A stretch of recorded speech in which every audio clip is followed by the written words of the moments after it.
আমাকে কথা বলতেই হবে ইনশাআল্লাহ, কারণ আগামীতে আবার আপনাদের সাথে দেখা হবে কিনা আমি জানি না।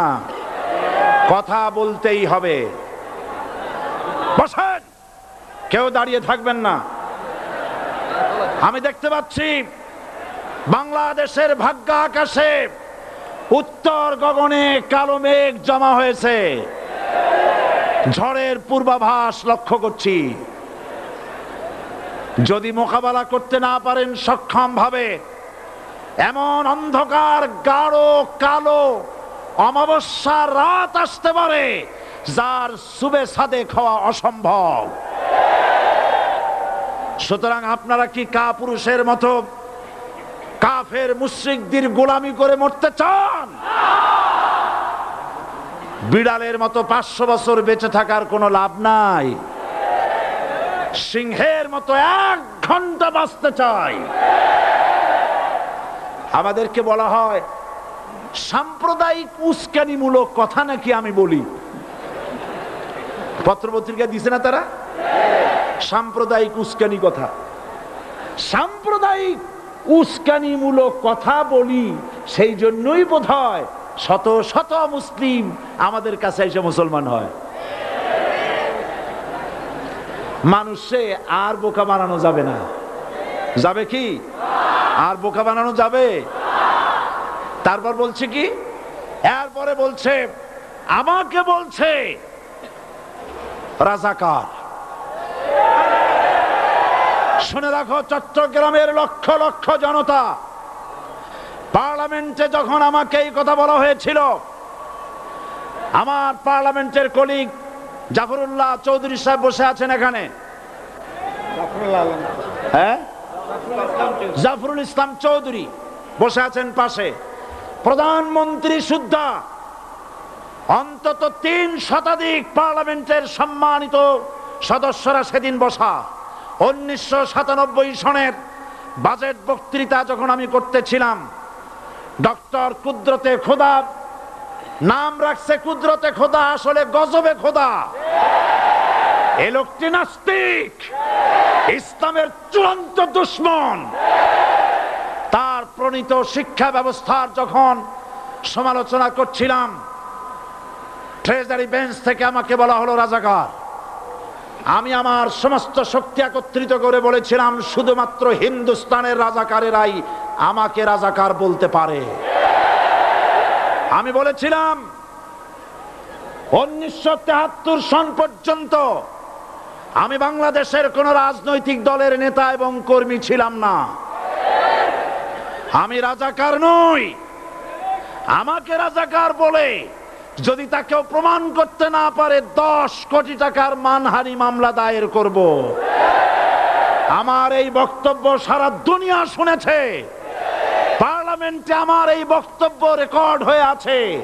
সেদিন 3 শতাধিক পার্লামেন্ট মেম্বারের কেউ আমার চ্যালেঞ্জ গ্রহণ করেন নাই। যে কোনো ব্যক্তি পার্লামেন্টে গিয়ে আমার বক্তৃতা দেখে আসতে পারেন। এরপরে 1997 সনের 7ই অক্টোবর দৈনিক জনকণ্ঠ পত্রিকা যখন আমার বিরুদ্ধে লিখলো, সেই পত্রিকায় সাইদির ওপেন চ্যালেঞ্জ 8ম পাতা, 1997 7ই অক্টোবর, এত বড় 2 কলমে হেডিং। সেখানে আমি বলেছি বাংলাদেশের সকল সাংবাদিক, গোয়েন্দা বিভাগ, বাংলাদেশের সকল বুদ্ধিজীবীকে আমি আমার পিরোজপুরে আমন্ত্রণ করছি। আমার উপস্থিতিতে যদি কেউ প্রমাণ করতে পারে বাংলাদেশের স্বাধীনতা যুদ্ধের বিরুদ্ধে আমার কোনো ভূমিকা ছিল, সজ্ঞানে স্বেচ্ছায় জাতীয় সংসদের সদস্য পদ থেকে পদত্যাগ করব। 3 বছর পার হয়ে গেছে, আজ পর্যন্ত কেউ এই চ্যালেঞ্জের মোকাবেলা করে নাই। সুতরাং আমাকে যারা রাজাকার বলবে তারা পিতৃ পরিচয়হীন অবৈধ সন্তান। 1971 সনের, শোনো মুসলমানেরা, 1971 সনের কোন কাদা সাইদির গায়ে লাগে নাই। আমাকে রাজাকার বলে জনগণ থেকে বিচ্ছিন্ন করবা, জনগণ থেকে আমারে বিচ্ছিন্ন করা যাবে না। কারণ এই জনগণ আমার জন্য আসে না, এই জনগণ আসে আল্লাহর কোরআনের জন্য।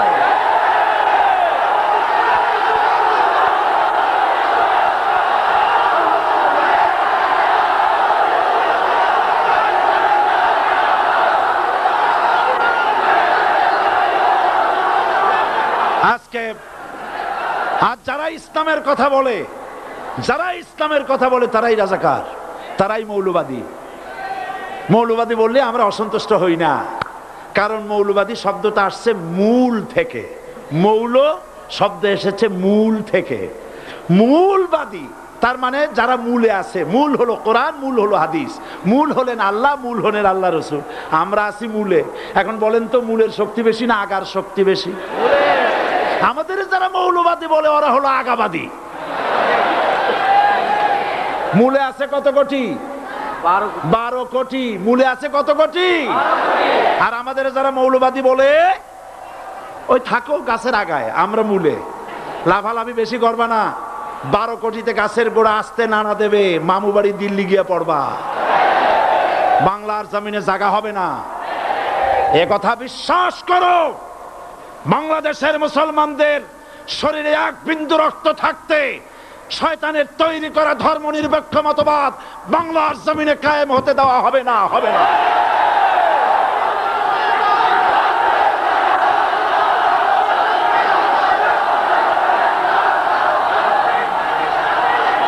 রাসূল করিম সাল্লাল্লাহু আলাইহি ওয়াসাল্লাম কোরআন প্রতিষ্ঠার জন্য আন্দোলন করেছিলেন। আয়াতুল কুরসি আমাদের সে কথাই শিখেছে। আল্লাহ রাব্বুল আলামিন বলেন, আল্লাহু লা ইলাহা ইল্লা হুয়াল হাইয়ুল কাইয়্যুম। প্রাণ খুলে পড়েন, আল্লাহু লা ইলাহা ইল্লা হুয়াল হাইয়ুল কাইয়্যুম। আল্লাহ হচ্ছেন তিনি যিনি ছাড়া কোনো ইলাহ নাই, আইনদাতা নাই, বিধানদাতা নাই। আমরা মানুষের তৈরি করা আইন মানি না। 12 কোটি মুসলমানের দেশে আইন তৈরি করবে মানুষ, আমরা মানব না। পার্লামেন্টে তৈরি হতে হবে কোরআন দিয়ে, পার্লামেন্টে আইন তৈরি হতে হবে কোরআন দিয়ে। সুতরাং ভয় যতই পান আর যতই ষড়যন্ত্র করেন, 4 দল যখন একত্রিত হয়েছে, ঐক্যবদ্ধ থাকবে, সরকার ঐক্যবদ্ধভাবে গঠন হবে, নির্বাচন ঐক্যবদ্ধভাবে হবে এবং কোরআন হবে, আল কোরআনের পার্লামেন্ট হবে বাংলাদেশে।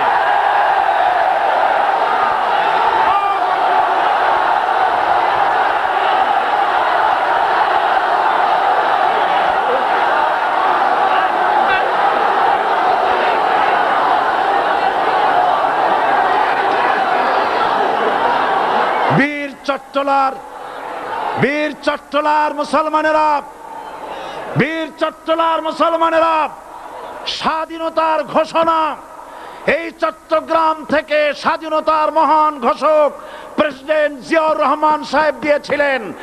এই চট্টগ্রাম থেকেই ইসলামী রাষ্ট্রের ঘোষণা হবে।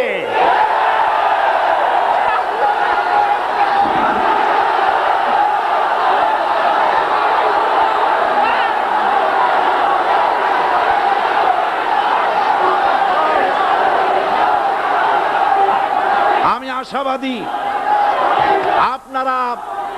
আপনারা অবশ্যই তা পারবেন।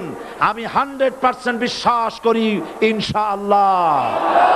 কারণ যে ষড়যন্ত্রের মোকাবেলা করে স্থানীয় রাজনৈতিক দলের নেতৃবৃন্দ কোরআনের মাহফিল সিনায় এনেছেন, আমি প্রথম দিনই বলেছি চট্টগ্রাম তাফসিরুল কোরআন মাহফিল কোন রাজনৈতিক দলের প্রতিনিধিত্ব করে না। এটা কোন জামাত শিবিরের একক সম্পদ নয়, এটা চট্টগ্রামের মুসলমানদের কলিজার টুকরা তাফসিরের মাহফিল। সুতরাং এই মাহফিল চট্টগ্রামে থাকবে ইনশাআল্লাহ কিয়ামত পর্যন্ত। 144 ধারা 288 হয়ে গেছে, ষড়যন্ত্র পায় পায় চলে গেছে। আমি ওই সব ছেলেদের বলি, সরকারি দলের ছাত্র হইয়া মুসলমানদের বিপক্ষে যাইও না। এদেশের ভাগ হয়ে গেছে দুটো শিবির, বোঝাই যাচ্ছে। একদিকে ভারতের পা চাটা গোলাম